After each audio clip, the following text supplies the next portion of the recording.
고린도전서 11장 2절부터 16절 본문으로 오늘 같이 묵상합니다. 사실 이제 오늘 본문부터 14장까지 함께 드리는 회중 예배에 관련된 말씀이 됩니다. 그 시작점을 우리가 이제 보게 되는 거고요.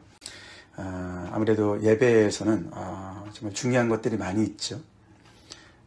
그 당시에 다른 신전에서도 예배를 드렸고 제사를 드렸기 때문에 이 하나님을 예배하는 예수 그리스도를 예배하는 성도들의 그 예배가 또 그 안에서 어떤 질서와 어떤 모습으로 품위 있게 또 정말 진행이 되어야 되는지를 바울이 이야기를 하고 있습니다. 당연히 이제 그 이야기도 이 고린도 교회가 아마 바울에게 질문한 어떤 그런 내용이었던 것 같습니다. 자세하게 나와 있지는 않지만 분명히 이들이 자기들 안에 있는 어떤 진행되는 그런 예배의 어떤 그런 모습들을 보면서 어떤 사람들은 이런 것이 맞다, 저런 것이 맞다, 이런 얘기들을 서로가 하는 가운데 오늘 특별히 다루고 있는 문제는 머리에 뭘 쓰는 것에 대한 이야기죠. 우리가 조금 전에 읽었지만 이 고린도전서 전체에서 해석하기가 제일 난해한 구절 중에 하나가 바로 오늘 본문이 됩니다. 여러분들도 이 내용 잘 아시고 계시나요? 조금 전에 읽었어도 좀 불편한 내용도 좀 있고 그럴 수도 있을 것 같습니다만 이것은 이제 그 당시의 풍속과도 연결되어진 그 당시의 문화와도 연결되어진 그런 말씀입니다. 그리고 해석하는 데 있어서도 여러 가지 난제가 있어요. 예를 들어서 여기 남자와 여자 이런 얘기 나오잖아요. 그러니까 예를 들어서 3절에 그러나 나는 너희가 알기를 원하노니 각 남자의 머리는 그리스도요 여자의 머리는 남자요. 여자의 머리는 남자다. 전반적인 얘기를 하는 것인가? 그리스도의 머리는 하나님이시다. 이렇게 얘기를 하니까 이제 이 남자와 여자 어떤 그런 어떤 위계 질서를 잡아놓는 것 같은 이게 이제 남자냐 여자냐 아니면은 남편이냐 아내냐. 사실 이제 이 헬라 말에는요 이 남편과 아내라는 그런 단어가 딱 있지 않다고 합니다. 그냥 남자 여자로 문맥상으로 해석을 한다고 그래요. 근데 이제 이 앞에 부분을 가만히 보면 이것은 결혼한 부부에 대한 얘기 같지 않습니까? 그래서 뒤에 보면은 머리를 욕되게 한다는 말이 남편을 욕되게 한다. 이제 그렇게 연결이 되는 것으로 해석하는 것이 자연스럽기 때문에 이제 그런 부분들. 그래서 해석이 좀 어렵다는 것이죠. 그리고 이 머리에 쓴다는 것이 과연 뭔가? 여기 예를 들어서 5절에 보시면은 무릇 여자로서 머리에 쓴 것을 벗고 기도나 예언을 하는 자는 그 머리를 욕되게 하는 것이니. 이것은 무슨 그 번역한 것만 가만히 보면은 뭐 이렇게 기도나 예언을 하는 그 어떤 여신도가 여성도께서 머리에 쓴 것을 벗고서 기도나 예언하는 것은 그 머리를 욕되게 하는 것이다. 분명히 벗는다는 거기 단어가 나와 있습니다만 원문에는 없어요. 벗는다는 단어가 없습니다. 이게 원문으로 제대로 해석하면은 무릇 여자로서 덮이지 않은 머리를 가지고 아니면은 가리지 않은 머리를 가지고 기도나 예언을 하는 자는 이렇게 해석을 해야 맞거든요. 뭘 쓰고 있다가 벗는 것이 아니에요. 그래서 이렇게 머리에 쓴다는 것이 전통적으로 무슨 너울, 베일이라 그러잖아요. 베일 이렇게 뭔가 천주교는 그런 거 뭐 쓰고 이렇게 하지 않습니까? 이제 그런 것을 얘기한다고 하지만 이렇게 벗는다는 그런 단어가 원래 없는 것과 또 우리가 밑에 보면은 15절에 보시면은 만일 여자가 긴 머리가 있으면 자기에게 영광이 되나니 긴 머리는 가리는 것을 대신하여 주셨기 때문이다. 이런 말이 또 나와요. 그래서 이게 가리는 것이 긴 머리를 얘기하는 것이 아니냐. 그래서 이게 좀 불분명하죠. 그렇죠? 그런 부분에서 많이 어렵습니다. 또 10절에 보면은 그러므로 여자는 천사들로 말미암아 권세 아래 있는 표를 그 머리에 둘지니라. 갑자기 천사 얘기가 나와요. 이건 또 무슨 천사를 얘기하는 건가? 천사들 때문에 여자들은 권세 아래 있는 표를 그 머리에 둬야 된다. 그래서 머리를 가리는 것이 좋다. 이제 이렇게 해석을 이제 얘기를 하기 때문에 갑자기 무슨 천사 이런 여러 가지 어려움들이 사실 풀리지 않는 부분이 많이 있습니다. 그래서 이게 이제 그 바울이 고린도 교회에다가 보내는 편지지 않습니까? 그러니까 우리가 바울의 이야기만은 듣고 고린도 교회가 뭘 얘기했는지는 또 우리가 듣지 못하는 게 있잖아요. 그렇죠? 그래서 이걸 좀 재구성을 해야 되는 부분이 있습니다. 그래서 이제 저도 이제 여러 주석을 참고를 하고 말씀을 이렇게 보지만 이제 가장 이렇게 또 원만한 그런 상황은 이런 상황인 것 같다는 것이에요. 그러니까 이제 앞에서도 우리가 봤지만 고린도 교회 안에서 그 어떤 자유에 대한 얘기가 많이 있었지 않았습니까? 그렇죠? 이것도 이제 그런 거니까 연결이 좀 되는 거예요. 특별히 바울이 이제 복음을 전할 때, 그러니까 특별히 갈라디아서 3장 27절, 28절 같은 데 보면은 누구든지 그리스도와 합하기 위하여 침례를 받은 자는 그리스도로 옷 입었느니라.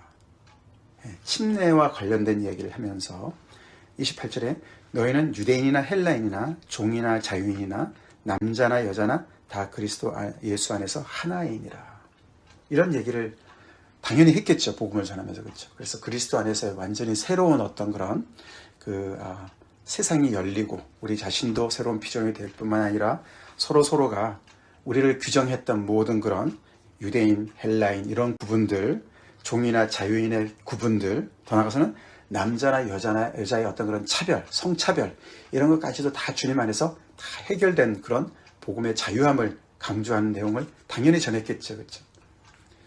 근데 이제 그거를 오해를 충분히 할 수가 있었다는 것이. 그래서 이렇게 그 남자나 여자의 어떤 그런 그 성 구분, 남녀 간의 구분까지도 이렇게 무시하려고 하는 어떤 그런 잘못된 움직임들이 교회 안에 있지 않았을까라고 유추를 할 수가 있다는 것이죠. 그래서 특별히 그 당시의 어떤 그 문화적으로도 우리 오늘의 매일 성경에 설명이 나와 있는데 이 이교도 제사들, 다른 우상을 제사하는 그런 제사의 자리에서 남자들이 머리에 쓰는 경우도 있었고 여자들은 또 머리를 풀어 헤치는 경우도 있었다. 그런 근거는 있거든요.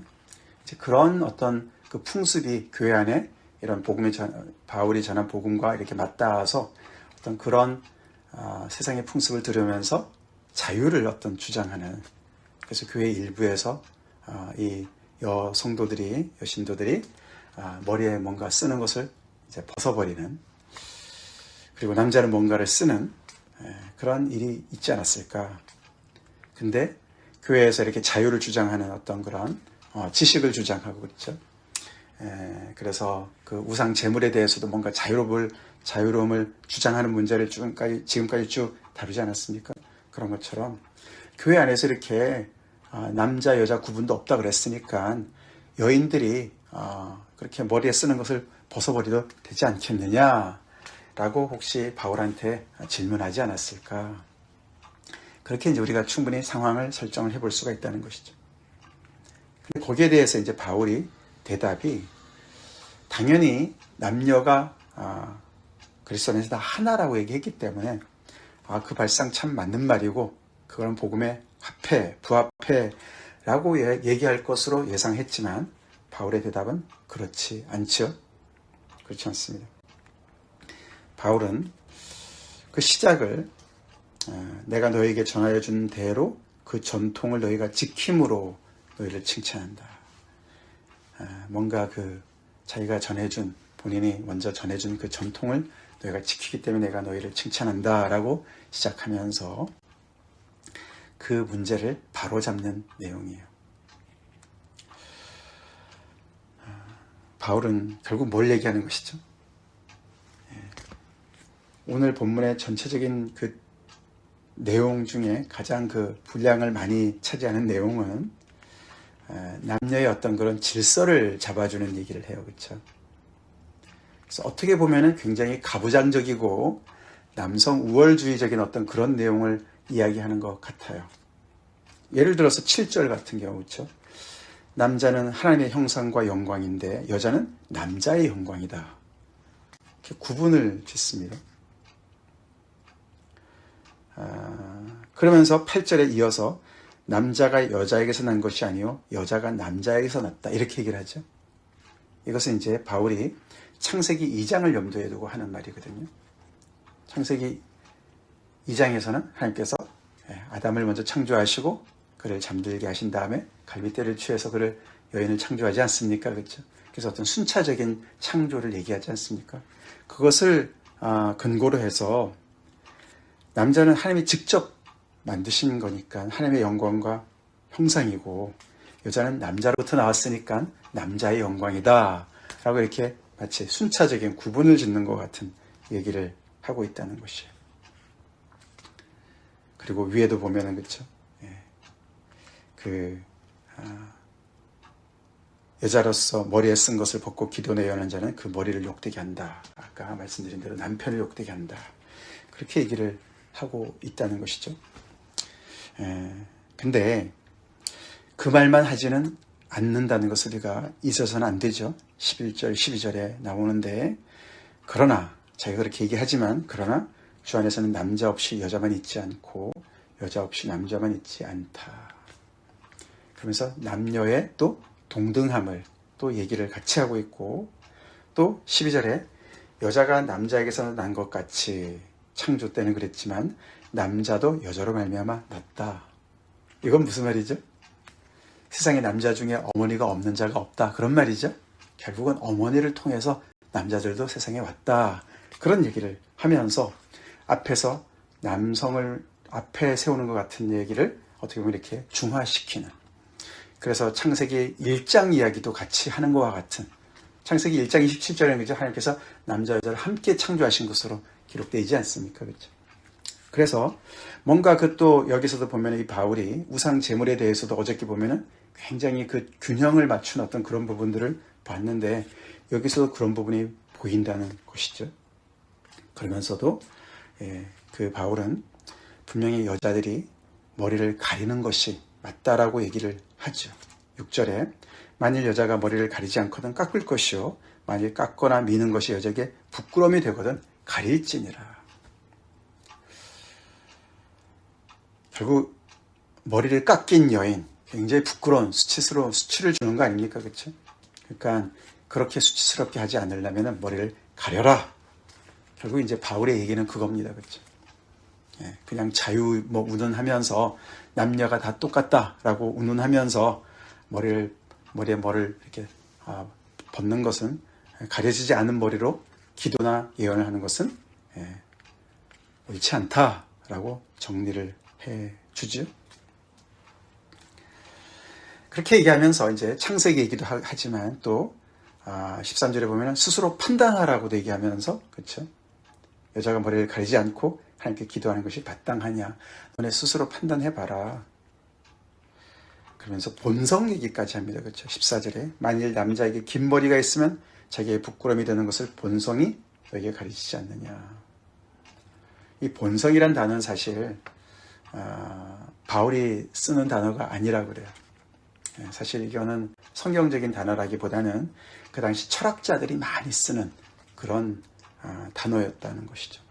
그래서 그들의 어떤 그 수준에서의 이야기를 바울이 하고 있다.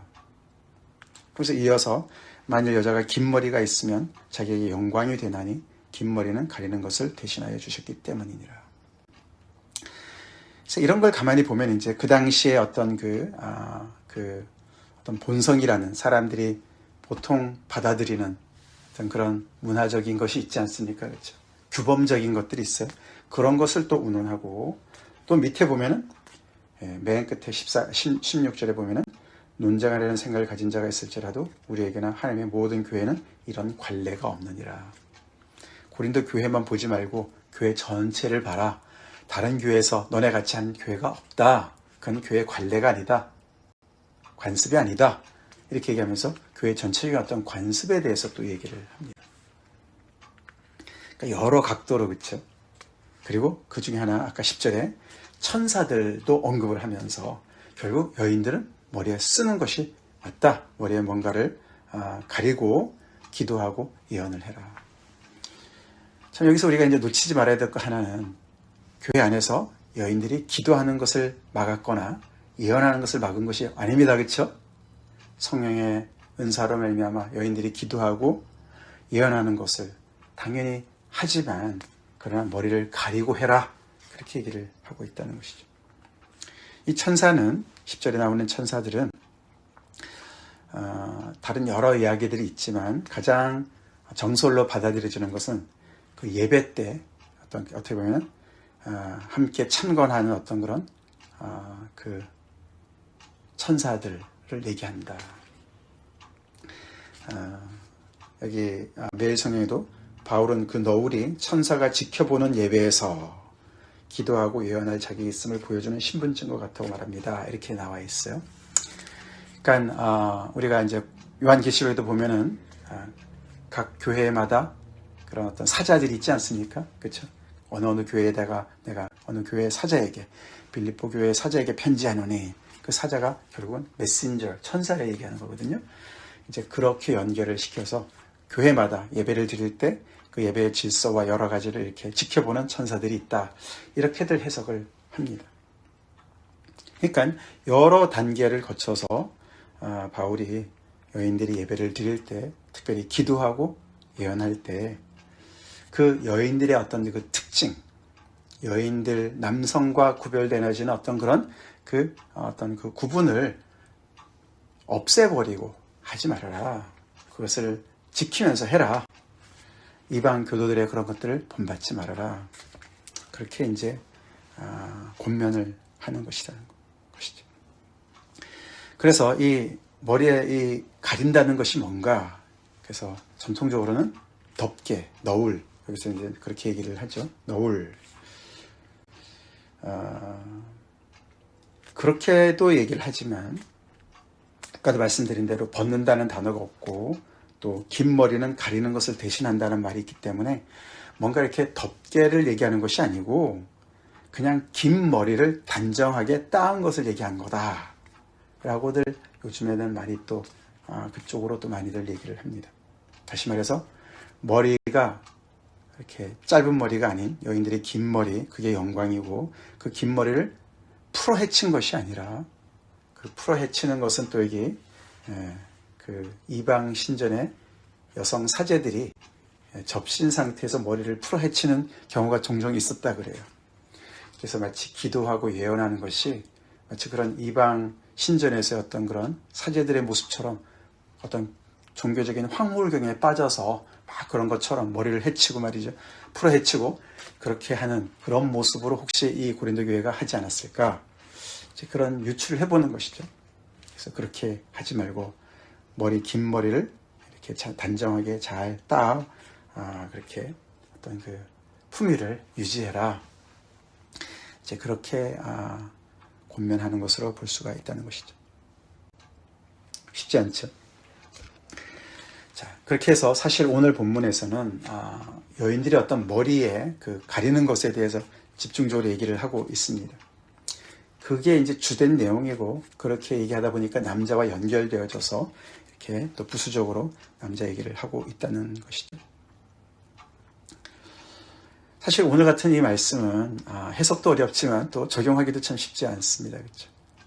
이것을 그대로 우리가 적용을 해서 제가 기억하는데 우리 조순희 집사님 전에 그런 성도들 함께 예배 드릴 때 이런 이 너울 문제 때문에 굉장히 좀 그때 이건 아니다. 이제 조순희 집사님 그렇게 이제 생각했던 거 이렇게 들은 적이 있는데요. 이거를 문자적으로 정말 이렇게 지켜보려고 하는 그런 성도들도 있다고 그래요. 있습니다. 그래서 머리에 뭔가를 쓰고 그게 이제 뭐 캐톨릭이 그래서 그렇게 하는지 모르겠습니다만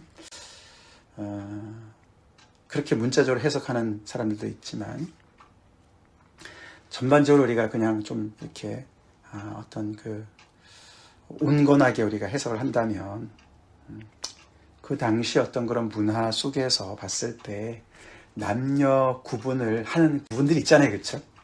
그런 부분들을 너무나 극단화해서 우리가 복음 안에 자유가 있으니까 그냥 우리가 모든 것에서 해방이다 그렇게 생각하면서 그런 세상의 문화적인 것들을 첨단을 걸으면서 교회 안에서까지 그렇게 예배를 그런 자세로 그런 또 어떤 복장으로나 어떤 그런 헤어스타일이나 이런 걸 가지고 예배를 드림으로 인해서 그것이 어떤 수치가 되고 하나님의 어떤 백성으로서의 어떤 그런 부끄러움이 되고 세상의 지탄이 되고 어떤 그런 부분을 우리가 자제해야 되는 것이 아니냐, 절제해야 되는 것이 아니냐, 이제 그렇게 우리가 충분히 생각해 볼 수가 있겠죠. 사실 우리는 이제 한국인들로서, 그렇죠? 미국에 사는 한국인들로서 21세기에서 옛날 우리 조상들이 기준으로 봤을 때는 우리도 지금 저래서 되나? 이런 것도 있을 거예요, 그렇죠? 남자들도 머리 길게 할 수도 있고 말이죠. 여성들도 뭐 단발머리 할 수도 있고, 옛날 기준으로는 그게 말이 안 된다. 그거를 고수하라는 얘기가 아니잖아요, 그렇죠? 그게 아닙니다, 그렇죠? 그래서 이런 이제 어떻게 보면은 문화, 세상의 문화 속에서 교회가 어떤 그 안에서 함께 살아가면서 그들을 또 무조건 또 닮아가질 않고, 그렇지만 또 우리가 또 어떤 문화를 막 이끌어가는 어떤 그런 첨단 속에서 있는 것도 아니고, 그래서 문화와 그런 부분에서는, 세상과의 관계에서는 이렇게 어느 정도는 그런 관례를 따르는 것을 이렇게 바울이 추천하고 있다는 것을 우리가 보게 돼요. 그렇죠? 이런 부분이 참 어렵지 않습니까? 어려워요. 그래서 뭔가 이렇게 튀는 것 같아. 우리가 그런 표현 하지 않습니까? 복장면에서 튄다. 왜 남자가 저렇게 했을까? 남자가 예를 들어서 드레스를 입고 왔다. 남자들이 이렇게 치마 입는 사람들도 있어요. 지금도, 그죠? 스코틀랜드 사람들이 그러던가요? 그런 건 그 사람들의 전통 아닙니까? 근데 우리가 보통 사람들이 보면 그런 게 좀 이상하게 보이죠. 이런 것들. 한국 사람인데 좀 그런 것들. 뭔가 자기 나름대로의 소신이 있고 주장이 있어서, 그것도 이제 이 고린도 교회 사람들처럼 복음에 입각해서 난 이래, 이런 것들. 이런 너무나 좀 도가 지나치는 부분들은 사실 복음의 어떤 핵심적인 부분이 아니기 때문에 우리가 쉽게 그런 부분들을 드러내려고 하지 말고 그냥 정말 이렇게 무난한 그런 부분들을 바울이 얘기하고 있음을 안다는 것이죠. 그래서 바울이 어떤 창세기 말씀을 통해서 또 천사들의 그런 어떤 임재 이런 부분들에 대해서 얘기하고, 또 본성과 또 교회의 관례와 이런 여러 가지 것들을 함께 얘기하면서 예배가 방해되지 않도록, 또 세상으로부터 오해받지 않도록 그렇게 말하는 것을 우리가 또 생각해 보면서 우리 안에는 뭐가 있지 않을까 생각을 해보게 됐죠. 이 전체가 그래서 예배와 관련된 것이에요. 예배. 함께 드리는 예배. 그래서 예배는 혼자 드리는 것이, 혼자 예배도 드리지만 우리가 같이 예배 드리는 때는 혼자 예배 드리는 것처럼 드리는 것은 또 아닙니다. 그렇죠? 다른 사람들 눈치를 봐야 된다 이런 말이 아니라, 우리가 그 예배를 드릴 때도 하나님 앞에 나의 단독자로 하나님 앞에 예배를 드리기도 하지만, 또 우리가 함께 드리는 예배라는 것을 잊지 말아야 되는 것을 또 이야기하고 있습니다. 우리가 예배 드릴 때 그런 얘기 많이 하지 않습니까? 우리가 구경꾼으로 있을 수가 없어요. 그렇죠? 예배는 내가 구경하는 자리가 아니죠. 함께 예배를 드리죠. 근데 함께 예배를 드린다. 예를 들어서 우리가 찬양하는 시간에 말이죠. 앞에 찬양 인도자가 혼자 찬양 인도하는 거 아니에요. 그렇죠? 우리는 그냥 대충 조금씩 따라 부르면 되는 것이 아니에요. 내가 찬양해요. 그렇죠? 우리가 찬양해요. 나의 목소리를 찬양합시다. 그래서 열심히 같이 찬양하는 거죠. 같이 또 대표 기도도 혼자 기도하는 거예요. 내가 저 사람이 기도를 잘하나 이런 게 아니죠. 그렇죠? 함께 같이 기도를 하는 거예요. 우리를 대표해서 하는 기도거든요. 우리도 함께 같이, 그리고 말씀을 전하는 것도 마찬가지죠. 저 혼자서 말씀을 무슨 교훈하는 게 아니지 않습니까? 그렇죠? 하나님께서 우리 이 본문을 통해서 우리에게 주신 말씀을 받도록 저도 기도하고 준비하고 전하는 거기 때문에 우리가 그 말씀을 함께 이렇게 반응하면서 그 말씀을 함께 우리가 받아야 되는 것이죠. 그렇죠? 그게 공중예배, 그렇죠? 회중예배예요. 회중예배는 우리 한 사람 한 사람이 다 하나님 앞에 서기도 하지만 혼자 예배 드리는 것, 같이 예배 드리지만 또 동시에 함께 예배를 드리는 자리예요. 그렇죠?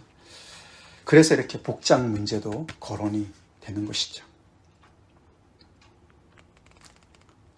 그래서 예배를 드리면서도 다른 사람의 유익을 또 생각하게 되는 것이다. 머리를 쓰지 않는 것이 결국은 어떻게 해요? 자기 자신에게도 수치가 되지만 그 다른 사람에게도 또 이렇게 부끄러움이 된다고 얘기를 해요. 그렇죠? 그러니까 예를 들어서 여기 본문에서는 어떤 그 머리에 쓰지 않고 뭔가를 가리지 않고 그렇게 기도나 예언을 하는 것이 결국은 기도나 예언을 방해할 수도 있는 것이고, 그렇죠? 하나님의 역사를 방해할 수도 있는 것이고, 그것이 자신에게뿐만 아니라 그의 남편에게 또 욕이 될 수 있는 것이고, 더 나아가서는 또 그런 또 예배를 드리는 사람들로 인해서 그리스도까지 욕을 먹을 수도 있는, 그렇게 연결이 되어진다라고 얘기를 하고 있습니다. 그렇지만 상호적인 것이죠. 상호적인 것이죠. 남자도 여자도 똑같이 서로에게 그렇게 참 부끄러움과 불명예가 될 수도 있다는 사실을 바울이 강조하고 있습니다. 우리가 드리는 예배가 그 현재의 어떤 그런 그 문화 속에서 또 우리 특별히 한국 사람들로서 우리가 드리는 예배가 그런 면에서 무난한지 또 살펴보는 그런 말씀인 줄 믿습니다. 다 같이 기도하겠습니다. 하나님 감사합니다. 말도 많고 탈도 많았던 고린도 교회, 고린도 도시를 많이 닮은 교회, 그들 안에 복음이 들어와서 그들이 그 복음에 걸맞게 교회로 세워지는 과정에서 바울이 또 그들의 많은 문제들을 말씀으로 또 권면하는 이 말씀을 우리가 묵상하며 이 시애틀 또 참빛교회로서 우리 자신들을 또 아버지 교회로 부르신 하나님 앞에 올바로 세움받기 위해 또 이 오늘 말씀을 또 잘 받기를 원합니다. 이 말씀을 또 우리가 우리의 회중 예배 때 잘 적용하여서 우리도 우리의 머리 드신 그리스도에게 정말 영광이 되는 그런 예배 드릴 수 있게 도와주시고, 우리 성도들 안에서도 우리 남자 여자 또 주님 안에서 다 하나지만 또 하나님께서 이렇게 남자 여자로 따로따로 구분해서 지으시고 우리 각자의 또 아버지 역할을 또 감당하게 하신 하나님, 우리 안에 또 다름이 있음을 늘 인정하고 세상의 잘못된 문화를 답습하지 않게 도와주시고, 늘 하나님의 역사가 방해받지 않도록, 오해받지 않도록 또 우리 모두가 함께 다 아버지 참여하는 그런 회중 예배를 잘 드릴 수 있도록 인도하여 주시옵소서. 우리 예배가 늘 참 주님이 기뻐하시는 예배, 정말 아버지 믿지 않는 사람들이 와서도 정말 아버지 그 안에서 하나님의 역사하시는 것을 볼 수 있는 그런 예배, 우리 예배에도 정말 천사들이 함께 참 지켜보고 있다는 이런 말씀 또 우리가 또 기억하면서 아버지 우리 사람들만이 모여있는 모임이 되지 않게 하시고 늘 아버지 성령의 임재가 충만하고 하나님께서 정말 아버지 기쁨으로 받으시는 그런 아버지 신령과 진정의 예배를 간절히 기도하고, 우리의 또 행동거지와 복장까지도 하나님께 영광이 될 수 있기를 간절히 기도하고 예수님 이름 받들게 돌려옵나이다. 아멘.